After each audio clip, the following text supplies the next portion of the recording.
Hey, everybody. Nathan here at Quest. I'm excited for today's class. I think a lot of people talk about using IRAs to, purchase notes. And I'm going to certainly do some of that type of stuff and maybe some things. But I think most of you guys have heard a lot of that. So today, I'm really going to spend a lot of my time talking about problems that I see and what I think are good solutions for you. And then I'm going to bring on Haley. Haley's a special guest of ours. Haley's been with Quest, 4 years now, 5 years? A little over 4 years now, yes.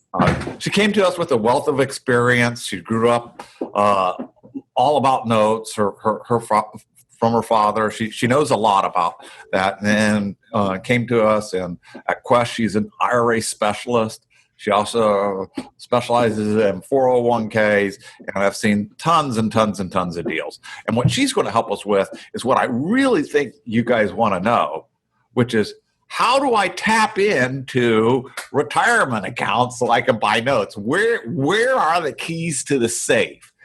But wealth of experience. If you guys haven't ever had a chance to get a chance to talk or meet with Haley, huge amounts of experience. Mm-hmm. Awesome, Nathan. Yeah, thank you so much for having me. I'm excited to be a part of this presentation for you guys. For those of you who maybe don't know Nathan, he is the president of Quest Trust Company. Nathan and his brother Quincy have pretty much grown our company from the ground up since 2004. And it's been a lot of fun to work here and grow over the last 4 years. So I can't wait to see what we have for today's presentation. And I'll let Nathan take it away from here, and I will jump back on at the end to let you guys know about how you can connect with other IRA holders and lots of great opportunities there. So Nathan, go ahead and take it away. Again, real life solutions and problems. It's really important to understand, got to do the disclaimer, right? Quest doesn't sell anything. We don't buy anything. We don't give tax, legal, or investment advice. We charge a few $100s from fees. Average clients, what they pay in a year, for doing as they do transactions. There's no due diligence. Always take the time to look at any investment you're doing. Self-directed IRA is an extremely powerful tool, but it could also be extremely dangerous. So make sure you understand the investment, right? Because as a self-directed custodian, we're obligated to process all investments, regardless of what we think about them. If they're invested properly and they're not obviously prohibited, we have to go ahead and process that. So take the time, do your own due diligence. Make sure you understand what to do if the investment goes wrong. That's the best advice I could give you. If you could live with that, you're probably okay. Remember, investing is always risky. Right? It's not about getting rid of risk. It's about understanding them and managing risk. So that's how you get well with it. So real quick, again, I'm going to go through some basic information. I think that some of you guys have heard all of this before, but a little bit of a recap. Then I'm going to talk about what I see as actual problems, and we'll talk about some actual solutions. So one thing is, a lot of people get confused as self-directed IRA as a type of IRA. It's really not at all. Self-direction just kind of describes what we do. All IRAs are managed, overseen by a banking commission, and have to have FDIC insurance. There's all types of things that take place for our oversight, right? So we're regulated the same way as someone like Charles Schwab or Fidelity. But what's different about us versus them? Well, they're licensed securities agents, right? And so they sell stocks, bonds, mutual funds. We're not. So we hold private assets. We have to be a complete neutral party, right? We can't be involved in the transaction in any way. Our job is just doing the government reporting and the record keeping, holding actual title to those assets. So that's what our job is. And they do that same job over there, but then they also work as a financial advisor, sell things, and they work in the public field where we have private assets. Private assets can be just about anything you take title to, like real estate, notes, private placements, private stocks, and things like that. So an IRA really isn't as an IRA as an IRA. Most of my clients actually have an account in both places, and we transfer back and forth. right? Because if you let a lot of cash sit with Quest, it just doesn't earn any interest. So you kind of move that back and forth. As long as we're doing an IRA to IRA transfer, we can do that as many times as you want. And usually that's the most efficient way to use a self-directed IRA for most people, all right? Other reasons you want one is allows for true diversification, to diversify into other fields like notes and real estates and other things. Allows you to grow money tax-free or tax savings. Come to some of our classes, we talk a lot about that. But I think there's also wonderful social impacts. If I was on stage with Eddie right now, I guarantee you that's one of the big things I love to do is hear the stories about how my investing has changed someone's life, because it does. It changes their life as you go along, right? And you get to hear a lot of stories. In other words, a lot of people just investing in stock markets or using mutual funds. In other words, they're buying a whole bunch, cast a big net. Some go up, some down. Financial managers in there. The problem with casting big nets like that, often, unbeknownst to you, might be investing in companies that might not be aligned with either your ethical or political intentions. When I'm buying real estate or notes, I'm always, understand what I'm investing in, which is typically the American dream, creating home ownership for someone. And I can get above average returns while doing it. I think it's pretty cool. But anyway, I think the big thing is understanding if you have investing, if you have knowledge about some type of investing, and that's what you're best at, that's what you should be doing with your retirement accounts, period. And I always say that every good real estate investor really wants to grow up to be a note investor. So depends on where you are in life. But if you know about notes, that's what you should be doing in your IRA. That's what I did. A lot of people think that if a self-directed IRA isn't a type of IRA, well, what type of IRAs can be self-directed? Like I said, a lot of people just think that a Roth IRA is the only type of IRA that can be self-directed. And they're really not right at all, right? Matter of fact, most of my clients invest with their traditional IRA. And the reason is because their funds came from a 401k or a 403b. In other words, a tax-deferred account. Put it again, all right? So when you're using other people's funds, often understand that you may be borrowing their funds from a traditional IRA. So at Quest, we often talk about, encourage converting to a Roth IRA or paying those taxes now, which you can do without any penalties, but it does add taxation.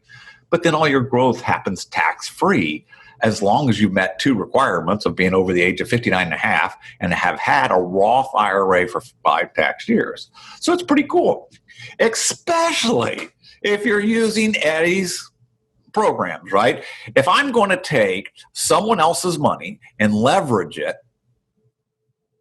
by buying a note, and I'm only using a small amount of my money, I definitely want to either do that in a Roth IRA by contributing to a Roth IRA or converting some of these funds to a Roth IRA. Because if you're going to take a little bit of money and make it worth a whole bunch of money, it's much better to do that completely tax-free.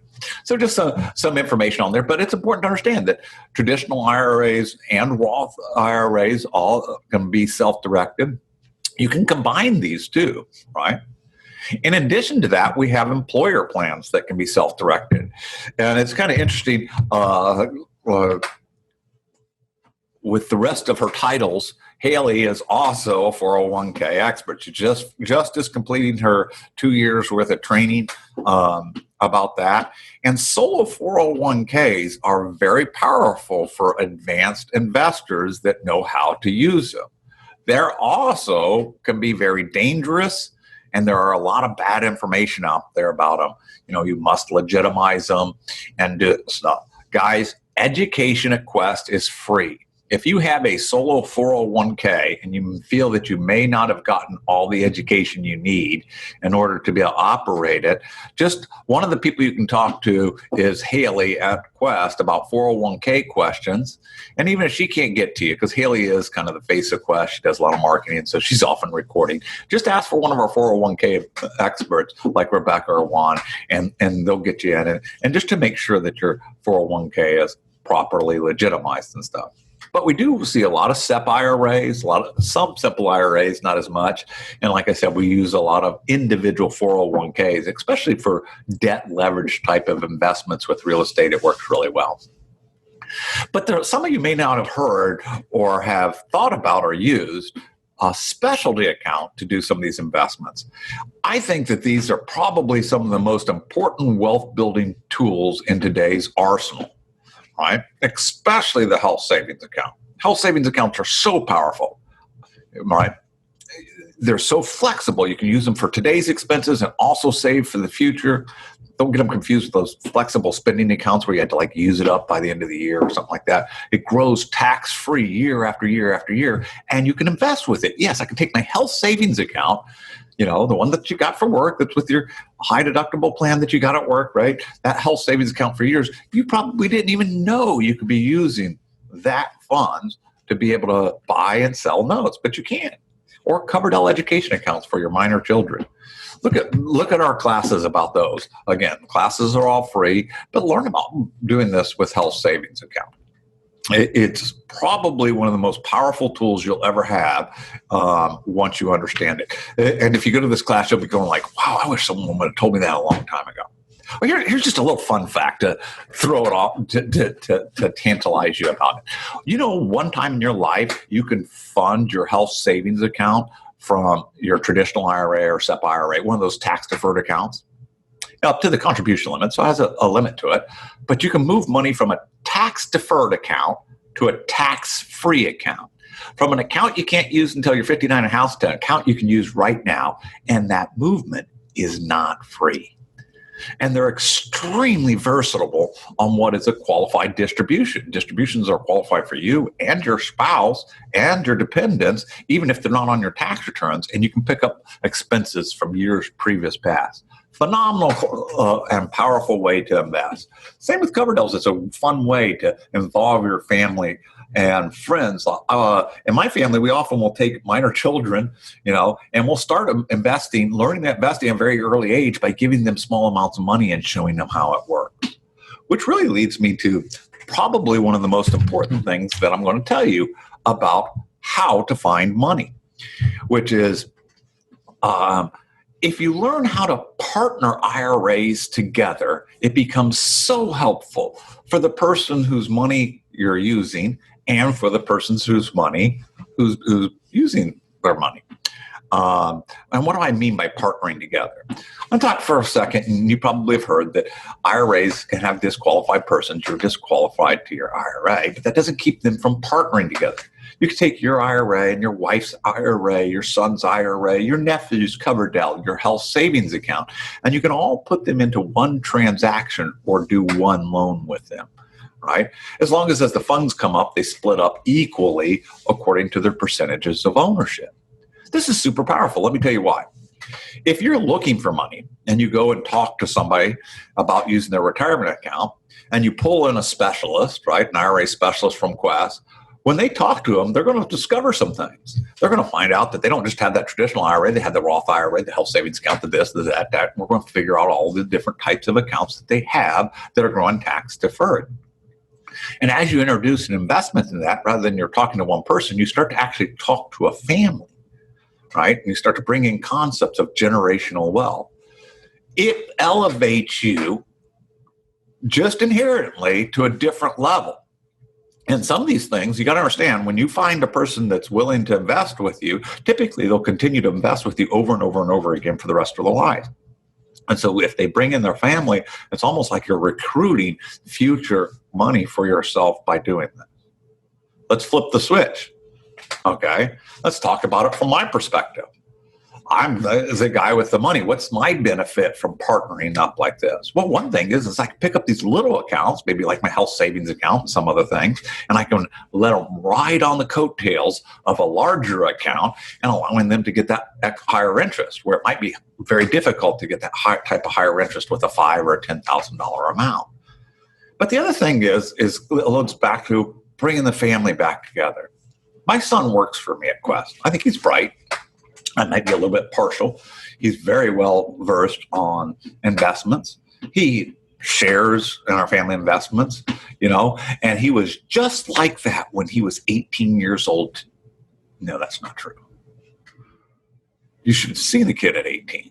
He didn't look anything like the bright, intelligent, financial savvy young man that works for me today. He had long hair. He liked to play guitar, right? I think at the time he might have even been working at Domino's or something, you know. And when I wanted to talk about investing, what do you think I sounded like? Right? You know, but that's not what I did. Is instead we opened a Roth IRA for him. We made a contribution to him. I was like, son, we're going to give you $5,000. It's like, dude, I'm going to put in this account that's for your retirement for when you get old, and I'm going to control it for you. Oh, dude. But I invested with him, bought notes, sold notes, did all these things. And as this money grew, we showed each of these investments. And that's how Derek learned about investing, was by participating as he went along. It's such a powerful tool for both parties. Sorry, I took way too long about that. There are some restrictions on these type of accounts, and it's important to understand what those restrictions are. There are people restrictions, transaction restrictions, and investment restrictions. So it's important to have a relationship with an IRA specialist. So if you ever have a question, you can pick up and call on the phone and talk to them. And it's important to understand what these restrictions are, because it can be quite punitive if you break one, right? But for your purposes for investing, I can explain it to you in the next couple of minutes. And if you get through this, you'll be good probably for 99% of all things that you do. All right. I mean, some of you are real deal architects, you know, like Martha Speed. I get a call once or twice a month from her, you know, and architecting something, and that's fine. That's what we're here for, kind of thing. So people restriction, this is the important one. There are people who are disqualified persons or restricted from doing business with the IRA. They can't buy, sell, trade, loan, or extend services or receive a benefit directly or indirectly from the investment the IRA makes. All right. Who are these disqualified people? Well, that's you, right? Your IRA is really for your future and your HSA and everything else, right? So your benefit is when you take money out. While it's in that IRA, you don't get a benefit. You can tell to go buy a house, right? But you can't live in the house. As the rents go back to the IRA, you don't get it. You use your IRA for your future. We're going to use other people's IRAs to make money now, right? So you're disqualified. What are you disqualified from doing? Let's go over it again. Buy, sell, trade, loan, extend services, or receive a benefit, right? In addition to you, and this is important to understand when we start deal architecting, there are people who are equally disqualified to you. Those include you, your spouse, your lineal ascendants and descendants, their spouses, and companies those people own, control, manage, or highly compensated by. So not brother, sister, not stepdad. If it's not on that list, pretty much it's not 100% accurate, but it's good enough for you figuring out your deal architecture. Not you, spouse, children, or parents, and putting an LLC or something else in there isn't going to change things, okay? Transaction restrictions are just the things we already talked about. It's just the things that people can't do: buy, sell, trade, loan, extend services, or receive a benefit directly or indirectly. And then there's 2 investment restrictions, which we could care less about: life insurance contract, and we can't buy collectibles, including antique art, rugs, metals, gems, and yes, you cannot buy booze in your IRA. Again, it doesn't affect us. As long as we understand who the people are we can't borrow from or use their money, right? Instead, those people become our family, and we partner those together, and we put our money out for the future, and we use other people's money. Everyone kind of got that? All right. If you have a question, just call up, ask for an IRA specialist, identify yourself. Hey, I've been through the Eddie Speed program. They're going to put you with somebody that's notes eccentric and understands what you're doing and those type of things like that. What can you invest in an IRA? Anything you can take title to. At Quest, we break up. We have a real estate department. We have a private entities department. We have a notes department. Sometimes when we're buying notes, we're buying them through private entities like an LLC or a trust like Martha does. Right? And sometimes it's a promissory note or like the direct purchase of it. All right. Does it work? Yep. Here's some quick case studies. I'm going to things. Here's one a note I purchased for $40,000, right? Ended up getting a total yield of about 13.3% over the price of this. I'm going quick through these case studies because Eddie's got plenty of case studies to show you. The whole point is often what I'm finding is I'm chasing the yield. I'm never going to get paid off on this note. Look at the property securing this 127, but I'm okay as long as I can get a good yield. Every once in a while, I'll get one like this. This is a partial I did with Martha. Made it 74%. Well, because it paid off really quickly. Here's another one that kind of did the same thing. I always say those are the funds, those are the pops that happen in the note business. I'm always chasing the yield. I just look at what I can get as the actual yield. If it's anywhere above 10% and I'm well secured, I'm usually pretty happy with that. But again, sometimes this happens. So again, I wanted to talk about the issues. I didn't want to tell you about how great it was. I just want to talk about actual issues. One of the big ones that comes up is how I should hold title to this in my IRA, right? Direct ownership or through an LLC or a trust even. Like I said, I alluded to Martha. Which is the right way to do it, Nathan? And the actual answer is it depends. Okay, so let's talk a little bit about both. First of all, why do you want to use an LLC? Well, the main reason actually comes down to my fees. The way Quest works and every other self-directed custodian is we're charging transactional-based fees, right? So since you can't have direct title to assets owned by your IRA, you have to have your custodian hold them. One of the solutions is we'd have the custodian form an LLC, right? Or not the custodian, you form the LLC. The custodian is the beneficial owner. Sorry, I don't want to create confusion there. And then that LLC or trust purchases all these things. Now, often I don't use trust outside of IRAs because there's no legal protection. But because an IRA kind of already has a household protection, sometimes a trust works really well and it's cheap. So what it allows you to do is buy and sell a whole bunch of assets and keep that checkbook closer to you. All right. At Quest, we will not allow you to be the managing member or any disqualified person to that LLC. You have to have a little legal separation. You're going to have to put someone else in there. Right.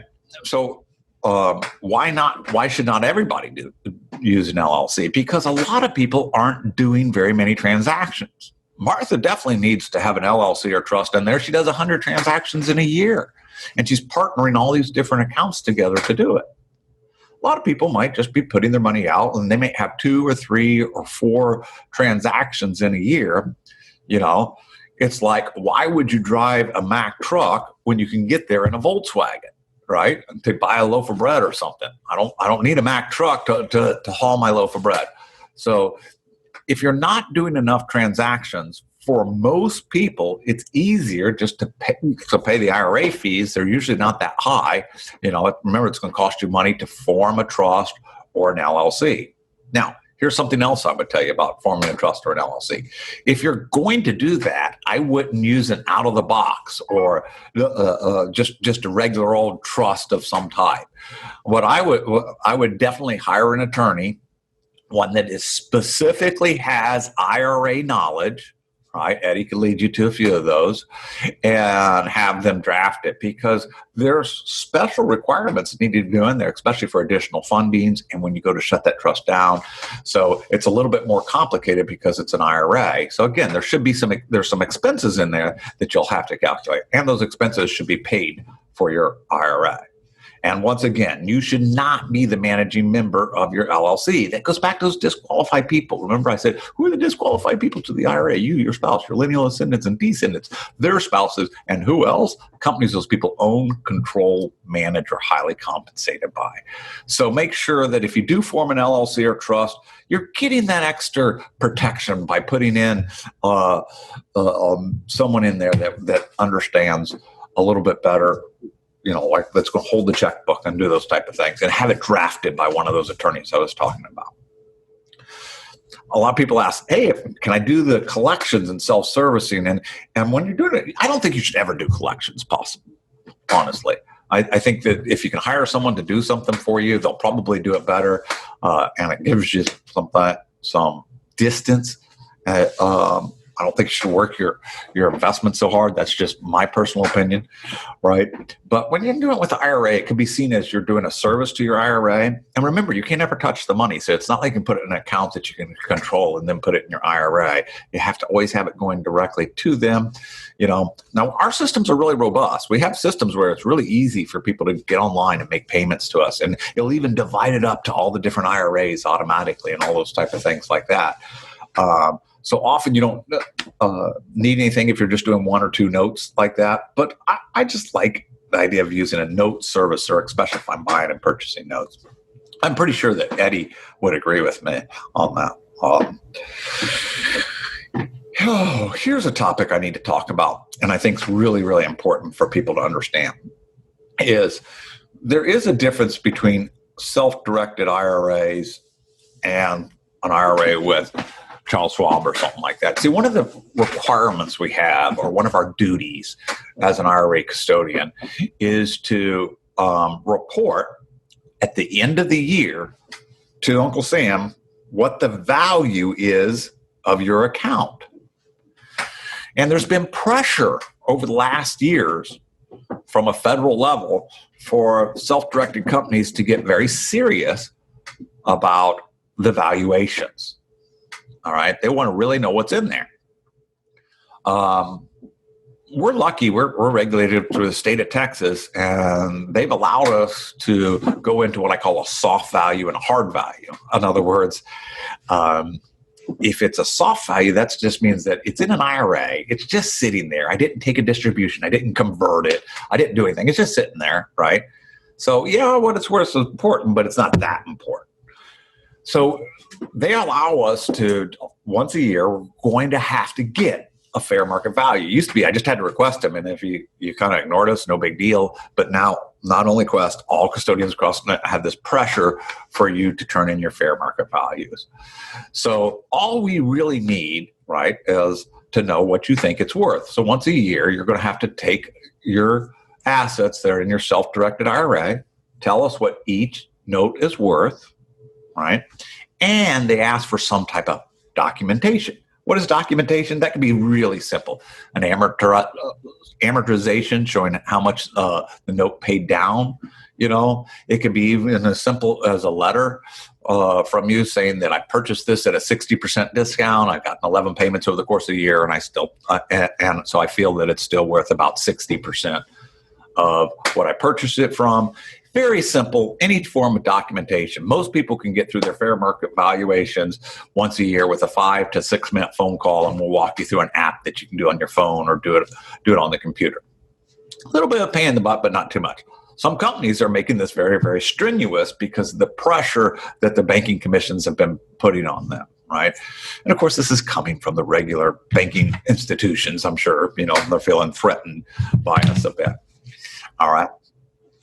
But I think that's really important. That's something that we can deal with very easily at Quest. So if you're having a problem getting a fair market valuation from another custodian or something, give us a call. We'll try to help walk you through that or do something in those ways. What else? I get this ask. I like this. Can I really do that, Eddie deal? Take a note for only $100 out of my Roth IRA? And if so, how do I do it? Well, I always hate just using round figures like $100. I really do. I like how Eddie does it. You have a figure in there other than just $100. But could you do it? I say, yeah, but there's some buts in there. I'm not going to kid you. Okay, so let's take a look at that. If you got a large IRA, you got a lot of money in it, all right? And if, for example, if you looked at my IRA, what are you going to see in my IRA? You're going to see some notes. You're going to see some notes that I've originated, see some real estate. Most of the real estate I've gotten, to tell you the truth, I never went out and bought it. They started as notes and ended up foreclosing. But and then a lot of times they'd turn them back into notes. But anyway, so there's a mixture of all types of things. If I took $100 and put a note under contract, and then I sold part of that note off to someone else, and someone said, hey, you're not, the argument they're going to make is you're just running a business or whatever. I'd say, no, look, I'm doing all this other stuff. I had the opportunity to fund the whole note. I just saw the opportunity to go along and sell it. And as a good fiduciary to my IRA, I made the decision to do so. And that's a winning argument, right? Now take that same account. Let's say the only thing that was in it was me taking a $100 note over and over and over and over again and cranking it out like a machine. Now someone's going to come along and say, hey, man, you're not investing. You're running a business out of your IRA. That is not prohibited, but it is taxable. And so they're going to hit you with unrelated business income tax. So there's where the risk comes. All right. So what I would suggest is if you're going to do this more often than once, you do one in one IRA, then maybe you go over and do one in your wife's IRA, then you do one in your health savings account, then you do one in your Coverdell. Don't just sit there and churn all in the same IRA. I think that's going to create attention. If you're doing something that you do feel is a little bit, I'm not sure. Do it in the HSA or Coverdell education account. They get looked at less on those type of things. Here's another thing. How about this? I'm the 18-year-old kid, and how much do I have in my Roth IRA? I got $100. So if I did this one deal, and that's the only thing that's in there, and someone came along and said, first of all, very low, not likely that someone's going to look because it's a fresh new IRA. But if someone comes along and says, hey, you're running a business, I could say, no, I was just trying to be a good fiduciary. Even if I lost that argument, okay, I still started with $100. I would have paid tax if I'd done the deal outside the IRA. Now I just paid some tax inside the IRA. It's not against the law. It just ended up being taxable. I think that would be okay to do as well. Again, opinions by Nathan. Nathan's not an attorney. I'm not a financial advisor. I'm just a guy that buys notes and sees things and sees what takes place out there. So I think that those are the circumstances that I think that it's okay to do that with. Remember, guys, how do you profit now? You use other people's IRAs. We use other people's IRAs to create cash flow, income for our tummy money. That's to pay our rent and buy our cars. But then we use, by using other people's IRAs, right? Create your own private financing source. As you borrow people's IRAs, it's not like finding a deal. Find a deal, you got to do it over and over again. You find somebody that'll lend you money, they'll continue to lend you money over and over again. All right. There are trillions of dollars in retirement accounts. At every gathering, there's millions of dollars available for investment. Spread the knowledge and then help them, right?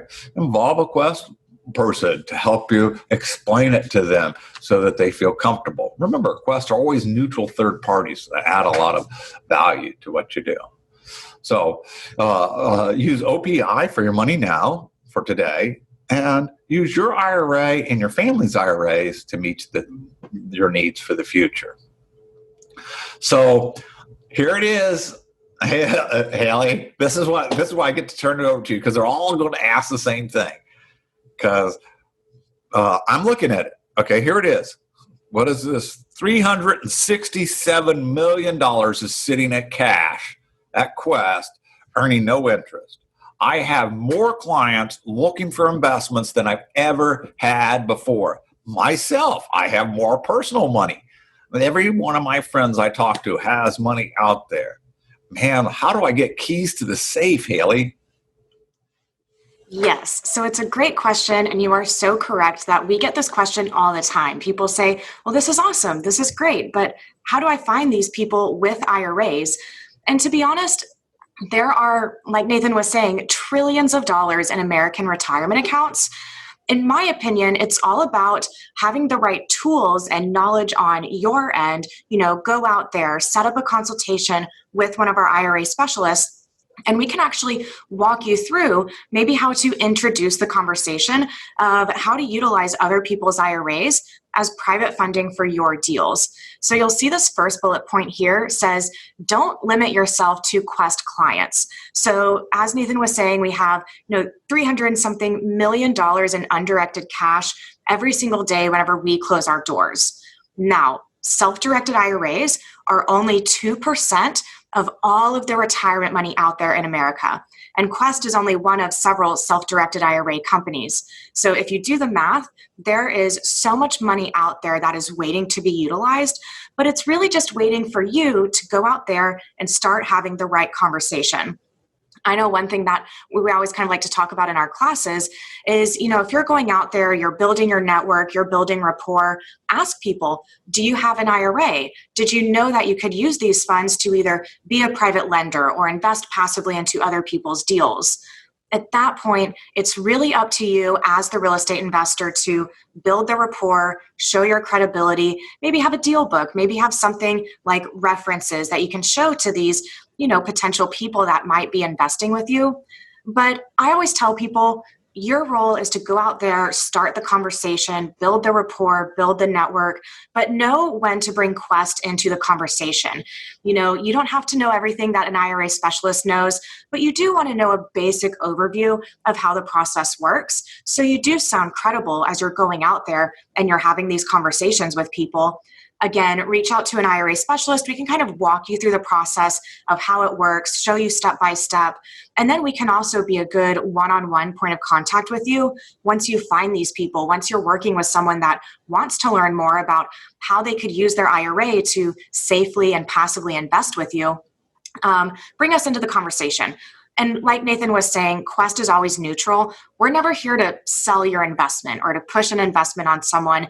And that really makes a lot of people feel really comfortable because we come from a completely neutral standpoint. Another awesome opportunity that we have for you guys, this is almost brand new. We started these events up in August, but we actually do a free virtual networking happy hour twice a month. It's the first and third Wednesday of every single month, and they have really taken off. We've had investors joining us from all over the country. Myself being a real estate investor included, we all really miss networking. You want to go out there, you want to be able to start conversations, meet other investors, and meet people that you can, hopefully maybe do some business with. And so this happy hour is our opportunity for you guys to help start those conversations. Now, remember, Quest is always a neutral party in these events, but these have been a lot of fun. We started them up in August, and it's a great way for you to log in with us twice a month, get to kind of hang out with some other investors and network and, kind of let everyone know what you have going on. For every happy hour recently, we've had about 50 attendees online from all over the country. So if you guys are looking for some of those good networking opportunities, be sure to join us at these happy hours. They are a lot of fun, and I actually host them myself. So I hope to see you all there. And not only that, but I do just want to take a quick minute to touch on our big event that we have coming up here in November. Eddie Speed will actually be joining us as one of our keynote speakers. So I'm super excited about QuestCon Live 2.0. This will be a full 2-day online training event. You can use code SPEED30 for 30% off. That is Eddie's promo code. He will get credit for any of you guys that do decide to get your ticket with his code there. But QuestCon will also have a virtual happy hour the night before the event starts. So it's a great way to learn from several different speakers, including Eddie, and network with some other investors as well. So be sure to join us for those happy hours. If you have questions about where to find those, reach out to us. It's super easy to get a hold of us. You can visit our website and chat live with an IRA specialist at any time at www.questtrust.com. And there's Nathan's email there. If you would like to reach out to myself directly or any of our IRA specialists, you can email us at IRAspecialists@questtrust.com, and that goes to our entire team. We can help to set up a consultation with you. Which is a lot better than going to my email. I will point that out. Yes. I should have put that. What about this? I think that another great way is one of the things they could do is you guys should have an account with us. Everybody should have a Roth IRA. I think everyone should have a health savings account if you qualify at the very minimum.